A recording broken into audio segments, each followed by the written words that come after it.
అందరికీ నమస్కారం. ఉద్యోగులు, పెన్షనర్లు, ఉపాధ్యాయులు, కార్మికులు, ఇతర కాంట్రాక్ట్ అవుట్‌సోర్సింగ్ ఉద్యోగులందరికీ కూడా నమస్కారం. ప్రతి అప్డేట్ మన ఛానల్ అందిస్తాను. తప్పకుండా సబ్స్క్రైబ్ చేసుకోండి. వీడియోస్ అయితే లైక్ చేస్తుండండి.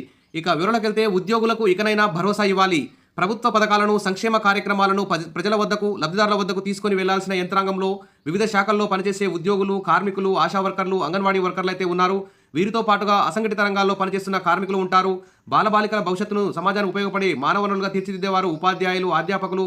వివిధ వర్గాల ఉద్యోగ, ఉపాధ్యాయ, కార్మికుల సమస్యలను పరిష్కరిస్తామని ఎన్నికల ప్రణాళికలో చేర్చారు. అధికారంలోకి వచ్చిన తర్వాత తమ సమస్యలను పట్టించుకోవడం లేదని అసంతృప్తితో ఉన్నారు. ఫస్ట్ తేదీనే జీతాలు, పెన్షన్లు చెల్లించడం పట్ల మాత్రం ఉద్యోగుల్లో సంతృప్తి ఉంది. ఇక డిఏ బకాయిలు చాలా ఉన్నాయి. పెరుగుతున్న ధరలకు అనుగుణంగా డిఏలు చెల్లించడానికి 6 నెలలకు ఒకసారి చెల్లించాలి. కానీ గత 3 సంవత్సరాలుగా 5 డిఏలు అయితే పెండింగ్లో పడ్డాయి. మరి కాంగ్రెస్ ఒకే ఒక్క డిఏనైతే ఇచ్చింది. 10 లక్షల మంది ఉద్యోగ, ఉపాధ్యాయ, కార్మికులు, పెన్షనర్ల జాయింట్ యాక్షన్ కమిటీలో కొత్త ప్రభుత్వానికి ఏడాది సమయం ఇచ్చి తమ సమస్యలు పరిష్కరిస్తుందని వేచి చూశారు. ఆందోళనలకు పిలుపునిస్తే మా ప్రస్తుతం ఇప్పటికైతే ఒక్క డిఏను మాత్రమే విడుదల చేసింది. కొత్త పీఆర్సీని ప్రకటించి 6 నెలల్లోపు సిఫార్సులను అమలు చేస్తామని హామీ ఇచ్చిన ప్రభుత్వం 10 నెలలు గడిచినా పురోగతి లేదు. ఇక క్యాష్లెస్ ఎంప్లాయీస్ హెల్త్ స్కీమ్కి సంబంధించి ఎదురు చూస్తున్నారు. మరి ఇప్పుడైతే మెడికల్ రియంబర్స్మెంట్ బిల్స్ కూడా సరిగా రావడం లేదు. చాలా ఇబ్బందులు అయితే ఎదుర్కొంటున్నారు. ఇక కాంట్రాక్టు సిపిఎస్ను విధానాన్ని రద్దు చేసి పాత పెన్షన్ విధానాన్ని అమలు చేస్తామన్నారు. కానీ ఇంతవరకు దాని మీద ఎలాంటి నిర్ణయం తీసుకోలేదు. కాంట్రాక్టు ఉద్యోగులను రెగ్యులర్ చేయాలి. మరి 12 యూనివర్సిటీల్లో దాదాపు 1400 మంది వరకు కాంట్రాక్ట్ అసిస్టెంట్ ప్రొఫెసర్లు పనిచేస్తున్నారు. ఇక పశ్చిమ బెంగాల్, ఢిల్లీ, పంజాబ్, మణిపూర్, కర్ణాటక, రాజస్థాన్, ఆంధ్రప్రదేశ్లో ఆంధ్ర యూనివర్సిటీలో అసిస్టెంట్ ప్రొఫెసర్లను క్రమబద్ధీకరించారు. కానీ మన రాష్ట్రంలో ఏళ్ల తరబడి అసిస్టెంట్ ప్రొఫెసర్లను రెగ్యులరైజ్ చేయలేదు.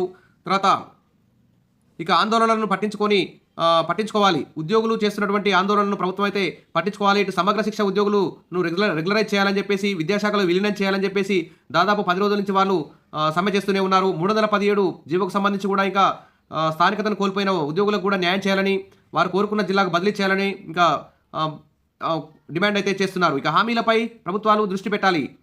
తమ సంక్షేమం, జీతభత్యాల గురించి పట్టించుకోవడం లేదని, యూనిఫారం అలవెన్సులు, పదవీ విరమణ తర్వాత ఆర్థిక వెసులుబాటు కల్పించాలని హోంగార్డులు కోరుతున్నారు.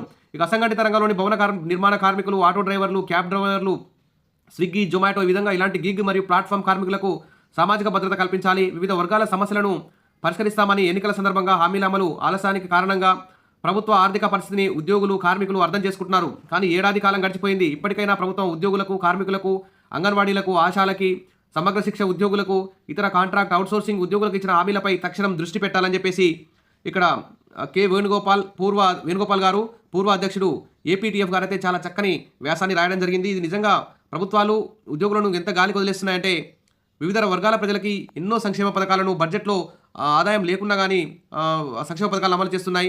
కానీ ఆ సంక్షేమ పథకాలని సక్సెస్ చేయడంలో కీలక పాత్ర పోషిస్తున్న ఉద్యోగులకు సంబంధించి మాత్రం ఎలాంటి ఆర్థికపరమైనటువంటి సమస్యలు పరిష్కరించడానికి ప్రభుత్వాలైతే ముందుకు రాకపోవడం అన్యాయం అని చెప్పేసి క్షేత్రస్థాయిలో సగటు సాధారణ ఉద్యోగులందరూ కూడా వ్యతిరేక భావనతో ఉన్నారు. కాబట్టి ప్రభుత్వం ఈసారి బడ్జెట్లోనైనా వెంటనే ఉద్యోగులకు సంబంధించి ఆర్థికేతర సమస్యలన్నింటినీ పరిష్కరిస్తుందని చెప్పి ఆశిద్దాం. ఉద్యోగులకు ఇకనైనా భరోసాను ప్రభుత్వాలు ఇస్తాయని చెప్పేసి ఆశిద్దాం.